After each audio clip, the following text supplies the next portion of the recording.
And we should be good to go. Cool. Chris, you get out at all this year with everything? I didn't get out much, with baby being born on December 2nd. Meant a lot of situational stuff in the world. It certainly didn't get out as much as I'd like to.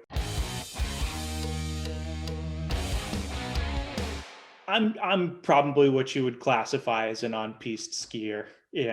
I like to rip. I have a need for speed. I spent a winter in Jackson Hole. That was a ton of fun.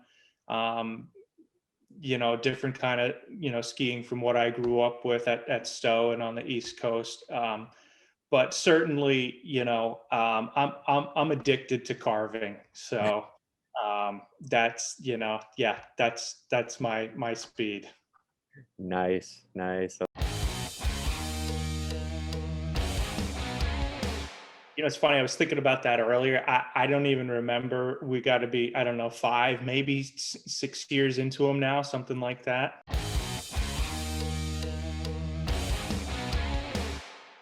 Out of the racing world and slightly less athletic than I was, 10 years ago.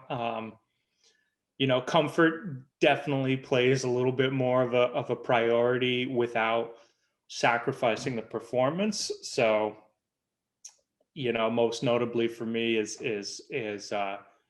being able to ski in these things for hours without having the feet go numb, without having to deal with crammed toe box and so those are like the big things when you first put on this boot, is that you really notice that there's a new take on the boot here, that a high performance boot doesn't have to be what it always was. There's a different side to it that we can explore, which has been fantastic. Adam?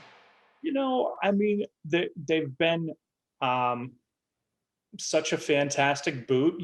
I would say the one thing with my boots is, like I said, my feet are sensitive, so I got to have boot heaters. I got them here. It's like you get the ridge in the back here that makes it tough to get that boot heater on.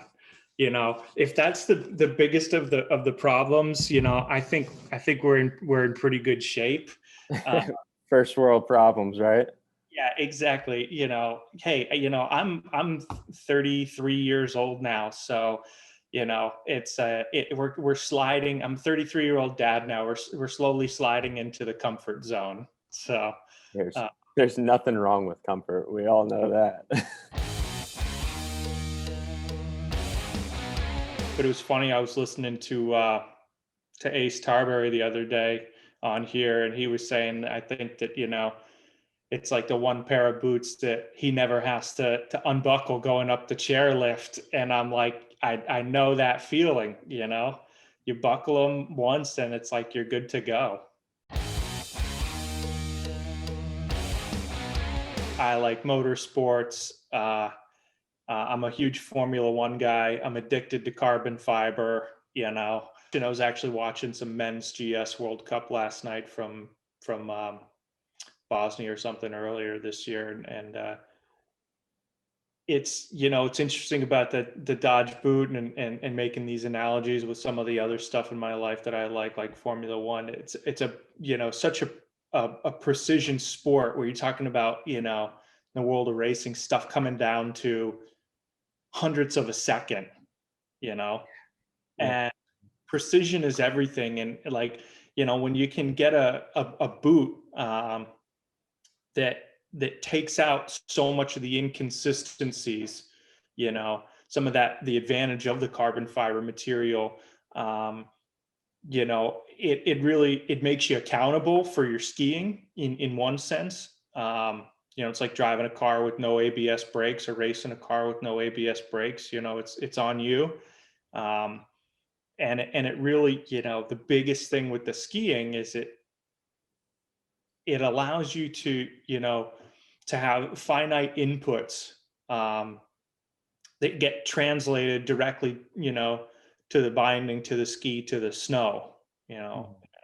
I think a lot of these, races where you're seeing guys, win by tenth of a second, a hundredth of a second, having a boot that has that sort of consistency that you can depend on, really matters, and it can make the difference of, at least eliminating one less thing that you have to worry about with, if you got even between first and second run. I mean, first run in the morning, it's cold out. Second run in the afternoon, the snow is starting to soften up. The boots are getting softer if you have a normal, traditional plastic shell boot. And really taking the inconsistencies out of this,